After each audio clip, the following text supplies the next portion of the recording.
지난주 야곱스러움, 이것만큼은 내려놓지 못해, 이것만큼은 맡길 수 없어, 그렇게 일관되게 살아왔던 그 야곱에 대해서 묵상하면서 끝내 야곱스러움 때문에 베냐민, 그 인생의 베냐민을 내려놓지 못하는 그 야곱을 묵상하면서 인생의 베냐민을 내려놓자고, 인생의 베냐민을 하나님께 맡기자고 묵상을 했습니다. 이어서 오늘 함께 나누는 하나님의 마음은 전능하신 하나님의 은혜의 손길에 끝까지 신뢰하라는 하나님의 마음이에요. 끝까지 신뢰하라. 나를 신뢰하라. 여러분, 저와 여러분이 믿고 있는 하나님은 전지전능하신 하나님이십니다. 믿으십니까? 믿으세요? 근데 정말 아멘인지 확인해 봐야 됩니다. 정말로 내가 믿는 그 하나님을 전능하신 하나님으로 믿고 있는지 오늘 예배를 통해서 확인할 수 있어야 됩니다. 오늘 본문이 있는 창세기 43장은 정말 내려놓지 못할 것 같았던 베냐민, 정말 맡기지 못할 것 같았던 그 베냐민을 드디어 야곱이 내려놓고 맡기게 되자 그 야곱 안에 있었던 그 야곱스러움이 벗겨지면서 이스라엘로 변화되는 장면을 성경은 우리에게 보여주고 있습니다. 야곱이 드디어 베냐민을 내려놓게 된 거예요. 그리고 뭐라고 말하죠? 베냐민을 애굽으로 데리고 가라. 오늘 그 장면이 창세기 43장 13절과 14절에 나와 있습니다. 함께 있습니다. 시작.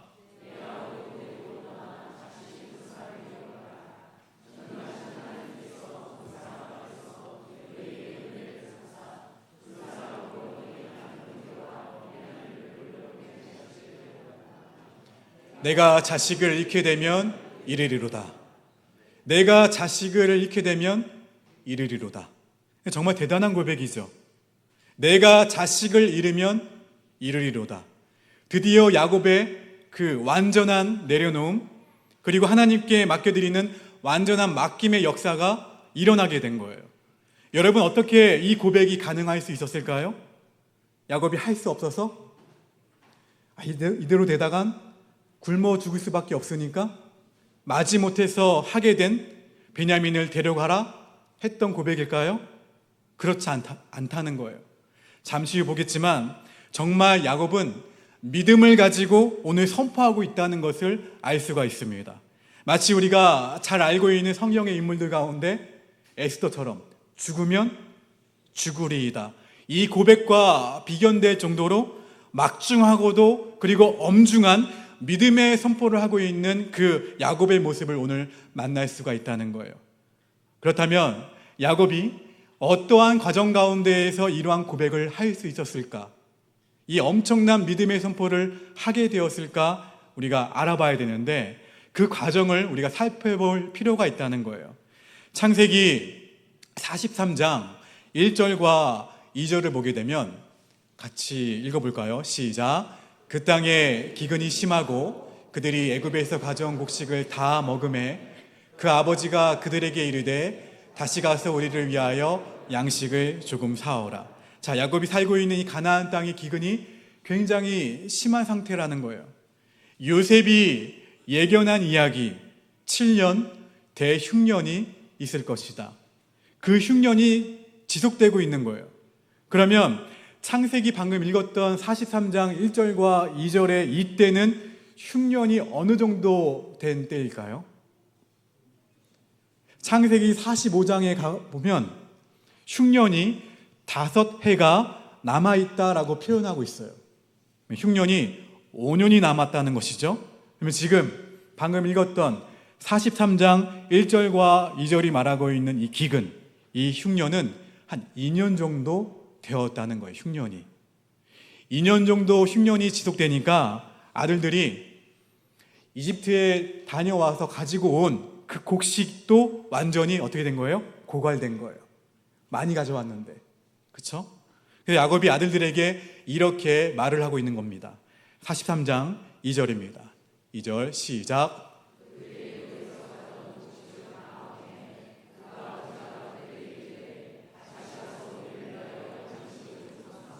아들들에게 양식이 없으니 다시 이집트로 가서 우리를 위해서 양식을 다시 사와라 말하고 있어요. 그때 넷째 아들 유다가 아버지에게 이렇게 말을 합니다. 아버지, 베냐민을 데리고 가지 않으면 식량을 구할 수 없습니다. 그 이집트 총리가 누굽니까? 요셉이죠. 요셉인지 모르잖아요, 지금은요. 이집트 총리가 막내 아우를 분명히 데리고 오라고 했습니다. 다시 올 때. 그러지 않으면 감옥에 있는 시므온 형도 어떻게 될지 몰라요. 우리도 베냐민 없이 이집트에 갔다가 죽을지도 모릅니다. 이렇게 이야기 드렸음에도 불구하고 아버지 야곱은 여전히 고집을 부리고 있던 거예요. 그러니까 유다가 얼마나 답답했던지 아버지 야곱에게 이렇게 이야기를 합니다. 창세기 43장 9절의 말씀입니다. 시작. 내가 그를 위하여 담보가 되오리니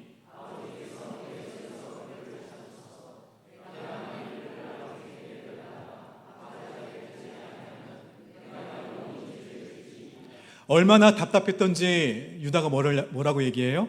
내가 베냐민을 위해서 담보가 되겠습니다. 누가요? 유다가. 제 목숨을 내놓겠습니다. 이렇게 이야기하는 거예요. 이렇게 넷째 유다가 이야기를 하고 있는 거예요. 자, 기억해 보실까요? 첫째 루벤은 뭐라고 이야기했나요? 아버지 야곱에게 자기 두 아들을 담보로 내세웠는데 넷째 아들 유다는 자기 목숨을 담보로 내놓는 거예요. 여러분, 유다의 모습 멋지지 않나요? 민수기에도 보면 이스라엘 민족이 광야의 여정 가운데 행군할 때에 가장 앞섰던 지파가 어느 지파냐면 유다 지파예요. 가장 선봉에 섰던 지파가 유다 지파입니다. 이러한 유다 지파의 모습이 오늘 보고 있는, 묵상하고 있는 유다로부터 오게 된 거예요. 유다의 이 기백, 목숨을 거는 이 패기, 이런 모습이 유다의 후손들에게까지 이어져서 유다 지파가 항상 행군에 앞장섰고 유다 지파의 후손들을 통해 용맹한 누가 태어납니까? 다윗이 태어났고 다윗을 통하여 우리를 위하여 십자가에서 목숨을 내어주신 예수 그리스도가 태어나게 되신 거예요. 예수님이 우리에게 목숨을 내어 놓으셨듯이 예수님의 육신의 조상이었던 유다가 자신의 이 목숨을 걸고 동생 베냐민과 형 시므온을 어떻게 해요? 반드시 내가 데리고 오겠습니다 라고 이야기하고 있는 이 감동적인 장면이 오늘 묵상하고 있는 내용입니다. 이렇게 유다가 이야기하자 야곱이 흔들린 것 같아요. 이 순간 야곱이 자녀들에게 이렇게 이야기합니다. 그래, 베냐민 데리고 가라. 그러면서 그 유명한 말 뭡니까? 내가 자녀를 잃으면 잃을 것이다. 잃게 되면 잃겠지. 이야기합니다. 여러분, 야곱의 이 고백은 즉흥적으로 했던 고백이 아니라 진짜 하나님을 믿었기 때문에 할 수 있었던 고백이에요. 진짜 하나님을 믿기 때문에 했던 이 고백. 어디에서 단서를 찾을 수 있냐면 본문 14절에서 야곱이 이렇게 고백을 하죠. 전능하신 하나님께서 그 사람 앞에서 너희에게 은혜를 베푸사. 밑줄 한번 그어보세요. 전능하신 하나님께서 그 사람 앞에서 너희에게 은혜를 베푸사. 기도하고 있는 거예요. 그러니까 야곱은 지금 누구를 신뢰하고 있는 거예요? 하나님을 신뢰하고 있는 거예요. 전능하신 하나님을 지금 신뢰하고 있는 고백이에요. 그 전능하신 하나님께서 내가 맡기지 못했던, 내가 내려놓지 못했던 그 베냐민을 어떻게 하시겠다는 거예요? 지키시겠다. 보호하실 것이고 다른 형제들도 보호하실 것이다. 지켜주실 것이다. 그 전능하신 하나님의 그 은혜의 손길이 나의 자녀들을 가장 좋은 길로, 가장 완전한 길로 인도해 주실 것을 확신했기 때문에 완전한 내려놓음과 완전한 그 맡김이 가능할 수 있었음을 오늘 성경은 말하고 있는 거예요. 여러분, 드디어 야곱이 그 야곱의 삶에 있어서 이제 붙잡을 수 있는 것은 단 한 가지밖에 없었습니다. 누굽니까? 베냐민도 내려놓았잖아요. 붙잡고 있었던 누굽니까? 누구예요? 전능하신 하나님. 하나님 한 분밖에 없었다는 거예요. 진짜 신앙은 내가 붙잡을 것이 하나님 한 분밖에 없게 될 때, 하나님 한 분만 될 때, 그게 신앙인 거예요. 왜 우리의 신앙이 흔들리나요? 하나님 말고도 붙잡을 것이 너무나도 많기 때문에. 하나님 없이도 내가 살아가고 있는 것이, 붙잡고 있는 것이 너무 많은 거예요. 그래서 자러 갔다가 또 우러 갔다가, 아니면 신앙이 시험에 들었다가 시험에 들지 않았다가, 이렇게 좌충우돌의 신앙생활을 할 때가 너무나도 많다는 거예요. 그러나 진짜 신앙은 하나님 한 분만 붙잡을 때 가능하다는 사실을 믿으시기를 바랍니다. 예수님 때문에 만족하고, 예수님 때문에 행복하고, 예수님 때문에 충분합니다라고 고백할 때까지 우리를 밀고 가시는 것, 그것이 신앙의 여정인 것을 믿으시기를 바랍니다. 야곱이 거기까지 온 거예요.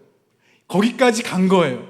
내가 붙잡을 분, 예수 하나님 한 분밖에 없습니다. 전지전능하신 하나님 한 분밖에 없습니다. 이것을 깨닫게 된 거예요. 여러분, 우리 인생의 고백이 여기까지 와야 된다는 거예요. 내가 믿는 하나님은 전지전능하신 하나님이십니다. 고백하실까요? 내가 믿는 하나님은 전능하신 하나님이십니다. 이 고백이 터져 나와야 된다는 거예요. 그러므로 신앙의 여정 가운데 결코 우리 모두가 놓치지 말아야 될 요소는, 그렇구나, 내가 믿는 하나님은 전능하신 하나님이시지, 그리고 전능하신 하나님의 손길이 지금 나의 삶을 붙잡고 계시지, 이 믿음을 결코 잃어버리지 않게 되기를 간절히 바랍니다.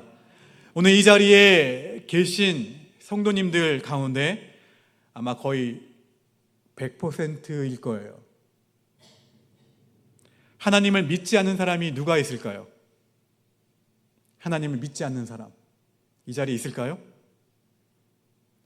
제가 오래전 일이에요. 오래전 일에 설교를 하러 올라가기 전에 그 주제가, 말씀을 들고 묵상했던 주제가 사랑이라는 주제였어요. 하나님의 사랑. 옆에 앉아 계신, 이게 유튜브로 나가니까 보시진 않겠지만, 그분에게 제가 뭐라고 얘기했냐면, 하나님 사랑하세요 했더니 버럭 화를 내시는 거예요. 왜 화를 내셨을까요? 나중에 뭐라고 얘기하셨냐면, 옆에서 내가 직분이 뭔데 하나님을 사랑하냐고 그런 질문을 하냐고 하는 거예요. 그리고 나서 예배가 드린 다음에 불이 나게 도망가시는 모습을 봤어요. 왜냐하면 그때 제가 그렇게 물어본 게 그분의 마음을 아프게 하려고 했던 게 아니라, 하나님을 어제 더 사랑했다면 오늘도 더 사랑하셔야 돼요. 오늘 더 사랑하셨다면 내일도 사랑하셔야 돼요. 마찬가지예요. 믿음도요. 여러분, 하나님을 믿지 않는 사람이 여기 있을까요? 이 자리에 나오셨을까요? 하나님을 믿기 때문에 오늘 예배를 드리고 있겠죠. 똑같이 하나님을 믿습니다. 그런데 어떠한 차이가 있을까요? 오늘 우리가 하나님 앞에 무언가를 맡기지 못한다면, 내 인생의 베냐민을 내려놓지 못한다면, 오늘 성경은 그 이유가 무엇이라고 말하고 있습니까? 내가 믿는 하나님, 어떠한 하나님? 전능하신 하나님을 신뢰하지 못하고 있기 때문에, 하나님의 전능하심을 온전히 신뢰하지 못하기 때문에 맡기지 못한다는 거예요. 이것이 성경의 가르침이에요. 우리가 똑같이 하나님을 믿고 있지만 어떤 분은 100% 전적으로 하나님께 의탁합니다. 의존해요. 왜? 누구를 믿기 때문에? 전능하신 하나님을 믿고 있기 때문에, 그 하나님을 신뢰하기 때문에 전적으로 맡긴다는 거예요. 전적으로 내려놓는다는 거예요. 그런데 어떤 분은 내어놓지 못해요. 무엇을요? 인생의 베냐민을, 내가 가장 사랑하고 있는 이것만큼은, 하나님이 이것만큼은 건드리지 마세요 하는 거예요. 어떤 분은 내어 맡기지 못해요. 왜요? 하나님이 정말 전능하신 분인가? 내가 하나님을 믿기는 믿는데 정말 그 하나님이 이 일도 개입하셔서 아름답게 바꾸실 분인가? 내가 믿는 하나님이 정말 전능하신 하나님인가? 이런 의심을 어떻게 해요? 마귀가 계속해서 심어주는 거예요. 여기서 어떻게 되는 거예요? 흔들리는 거예요. 여러분, 믿으시기를 바랍니다. 우리가 믿는 하나님은 온 천지 만물을 창조하셨고 지금도 온 우주 만물을 운행하고 계신 분이 하나님이시며 살아계신 전능하신 하나님이신 것을 믿으시기를 바랍니다. 그 하나님의 손길이 지금도 저와 여러분의 인생의 길을 붙잡고 계시다는 거예요. 그래서일까요? 오늘 성경은 야곱의 이름을 드디어 이스라엘로 의도적으로 바꾸어 부르고 있어요. 창세기 43장 8절의 말씀. 유다가 그의 아버지 이스라엘에게 이르되, 밑줄을 어떻게 될까요? 그어놓으셔야겠죠. 의도적으로 기록하고 있어요. 그 전까지는 야곱이라고 했어요.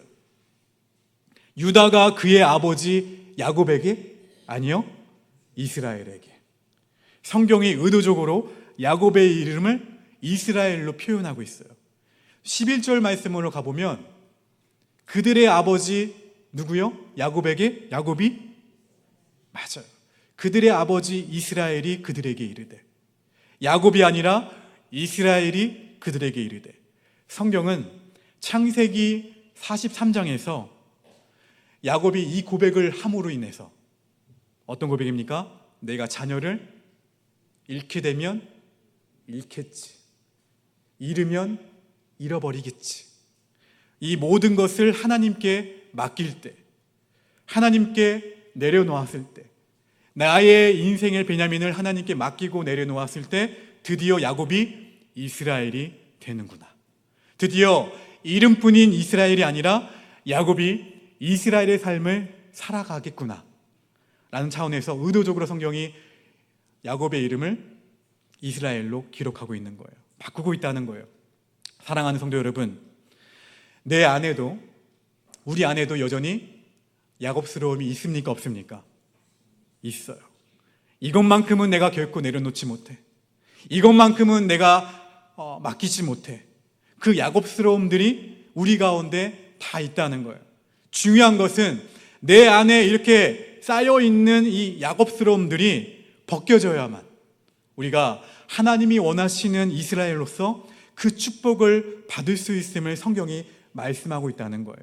그러면 오늘 저와 여러분은 이렇게 기도해야 합니다. 하나님, 오늘 드디어 야곱이 전능하신 하나님을 철저히 신뢰함으로 말미암아 그 안에 있었던 야곱스러움이 다 벗겨졌듯이 하나님, 저도 내 인생 가운데 전능하신 하나님, 신실하신 그 하나님을 잃어버리지 않고 그 전능하신 하나님을 철저히 신뢰함으로 말미암아 내 안에 있는 이 야곱스러움들이 다 벗겨져서 오늘 나에게 주기를 원하시는 그 이스라엘의 축복을 받을 수 있도록 은혜를 베풀어 주시옵소서.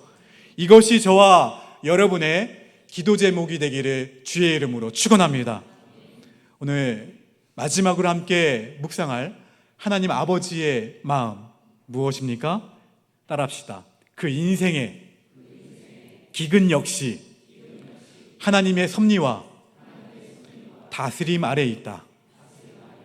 여러분, 내가 만나고 있는 기근 역시, 내가 만나고 있는 삶의 기근들이 그냥 생긴 것이 아니라 하나님의 절대 주권을, 하나님의 전능하심을 믿는 자들이 이것이 다 하나님의 섭리와 하나님의 주권과 하나님의 다스림 가운데 있다는 것을 알아가는 것, 이것이 신앙이라는 것을 우리에게 알려주고 있다는 거예요. 여러분, 우리는 참 요셉의 이야기는 너무나도 잘 알고 있어요. 교회 학교를 나오신 분들이라면 이 요셉의 이야기는 기가 닳도록 들었을 거예요. 우리는 요셉의 이야기의 결론을 다 알고 있습니다. 한 형제는 애굽에 있었죠. 또 한 형제의 무리는 가나안 땅에 있었어요. 각각 따로 살았던 이 형제들이 드디어 하나님 안에서 다시 만나서 한 가족을 이루고 이스라엘 민족 공동체를 형성해 갔더라. 이것이 요셉 이야기의 결론이에요. 그런데 이렇게 다시 하나의 가족이 되었던 계기가 무엇이었냐? 오늘 성경은 그 계기가 딱 한 가지라고 이야기하고 있어요. 무엇인가요? 하나로 모일 수 있었던 것? 아이러니하게도 기근 때문이었더라. 기근 때문에, 이 어려움 때문에, 이 문제 때문에, 이 역경 때문에, 이 일로 말미암아 흩어졌던 이 가족들이 한 가족이 되는 놀라운 역사가 일어나게 되었다는 거예요. 여러분, 만약 기근이 없었다면 요셉은 일평생 이집트 땅에서 가족들을 너무 보고 싶은 마음, 베냐민도 보고 싶고 아버지 야곱도 보고 싶고 그 마음 때문에 마음에 뭐가 생겼을까요? 한 가족을 보고 싶은 서러움, 아쉬움으로 평생을 살았을지 몰라요. 더불어 형들은요, 기근이 없었다면 요셉에게 했던 그 못된 행동들에 대해서 어떠한 죄책감도 느끼지 못하면서 평생을 살았을 거예요. 그런데 이 기근 때문에, 아이러니하게도 이 기근 때문에 모든 가족들이 이 기근 안에 하나님의 섭리가 있었구나. 이 기근 안에 하나님의 다스림과 하나님의 역사하심이 있었구나 깨닫게 된 거예요. 우리 인생도 마찬가지입니다. 우리가 살아가면서 만나게 되는 이 다양한 형태, 다가오게 되는 다양한 인생의 기근들 만날 때가 참 많아요. 예고하고 찾아오는 기근이 있을까요? 갑자기 다가오는 것이 기근이에요. 이러한 삶의 기근을 우리가 마주할 때 우리는 당황스러워요. 그리고 어떻게 하면 이 기근을 돌파할 수 있을까 고민합니다. 염려해요. 특별히 사업하시는 분들은 요즘 경기가 어렵다 보니까 사업할 때 얼마나 긴장하시면서 하나하나 꼼꼼하게 챙기십니까? 어디 사업하시는 분들 뿐일까요? 우리 모두에게도 이와 같이 여러 가지 다양한 형태의 기근들로 말미암아 삶의 메마름을 경험할 때가 참 많다는 거예요. 솔직히 이 기근들, 질병 때문에 건강이 악화된 건강의 기근을 만나신 분들이 있고, 재정적인 이 물질적인 기근을 만난 분들도 계실 거예요. 사람과의 관계가 어려워지면서 힘겨워지면서 인간관계의 기근을 만난 분들도 분명히 계실 겁니다. 자녀 때문에 자녀가 내 마음대로 되지 않아서 내 마음대로 하는 게 문제겠지만 그 자녀의 기근으로 인해서 고민하고 염려한 분들도 있을 거예요. 여러분, 이 기근 솔직히 힘겨워요. 솔직히 눈물겨워요. 어느 누가 이 기근을 반갑게 맞이할 수 있을까요? 그럼에도 불구하고 인생을 살아보니까 내가 원하지 않았던 기근이었음에도 불구하고 내 뜻이 아니었음에도 불구하고 오히려 하나님의 축복이 임했던 일들이 내 삶 가운데 있었다는 것을 돌아볼 때에 우리는 용기를 얻게 된다는 거예요. 분명한 것은 삶의 기근이 내게 오는 것은 나의 뜻이 아니에요. 그런데 나의 뜻은 아니지만 이 기근 안에도 나를 유익하게 하시려는 나에게 무언가를 하나님께서 사인해 주시고 나에게 복을 주시려는 하나님의 놀라운 은혜가 숨겨져 있구나. 이 사실을 깨닫게 된다는 거예요.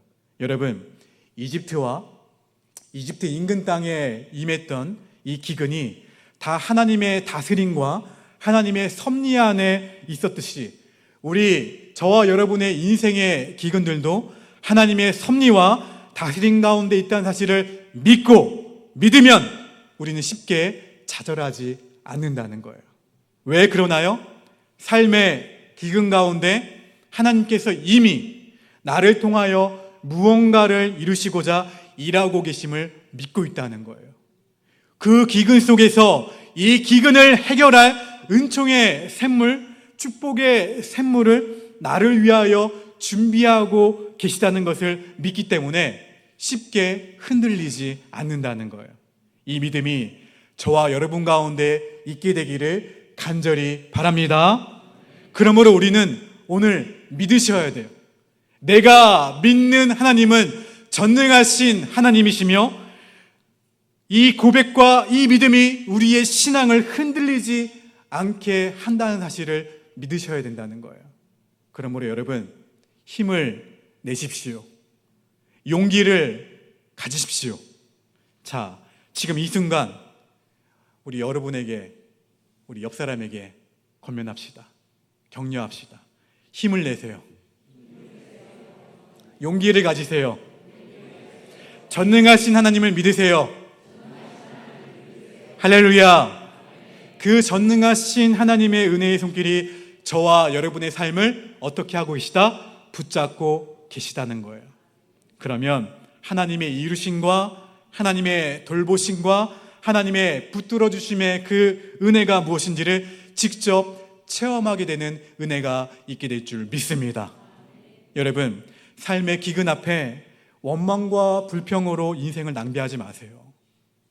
도리어 이 기근 속에서 하나님은 반드시 나를 위해서 무언가를 섭리하시고 역사하실 것이라는 그 믿음을 가지고 오늘 전능하신 하나님의 은혜의 손길을 기대하시면서 주어진 각자의 십자가 그 사명을 묵묵히 사명의 길을 걸어갈 수 있는 우리 오포의 아름다운 사랑스러운 영가족들 모두가 되시기를 주님의 이름으로 축원합니다.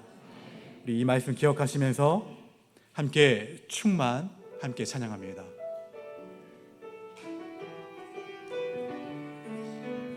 끝이 믿네. 우리 두 손을 가슴에 얹겠습니다. 주님, 내가 하나님 앞에 내어놓지 못하고 하나님 앞에 맡기지 못하는 나의 인생의 베냐민은 무엇인지 주님께서 오늘 다 맡기라고 말씀하시는데 인생의 길과 인생의 짐과 인생의 행사와 인생의 염려와 인생의 근심까지도 다 맡기라고 말씀하시는데 하나님, 제가 근심까지도 다 짊어지고 있습니다. 이 시간 주님께 다 내려놓겠습니다. 주님, 맡아 주관하여 주셔서 주님 내 인생 가운데 이루어 주시고 붙들어 주시며 돌보심의 은혜가 무엇인지 확인해 갈 수 있도록 복의 복을 더하여 주시옵소서. 그래서 이제는 이름뿐인 성도가 아니라 정말 삶이 성도인 이름뿐인 이스라엘이 아니라 삶이 이스라엘인 그와 같은 축복을 누리며 살아갈 수 있도록 은혜를 더하여 주시옵소서. 사랑하는 우리 오포교회 성도들을 나사렛 예수 그리스도의 이름으로 한 주간 삶으로 파송합니다. 이번 한 주간도 삶의 걸음걸음 속에서 전능하신 하나님과 동행하는 성도들 되게 하여 주시옵소서. 내가 믿는 하나님, 정말 전능하신 하나님이라는 사실을 한순간도 잊지 않게 하여 주시고 나를 통하여 준비하고 계시는 이루심과 붙드심과 돌보심의 은혜를 체험할 수 있는 우리 성도들 되게 하여 주시옵소서. 여호와는 내게 복을 주시고 너를 지키시기를 원하며 여호와는 그의 얼굴을 내게 비추사 은혜 베푸시기를 원하며 여호와는 그 얼굴을 내게로 향하여 두사 평강 주시기를 원하노라.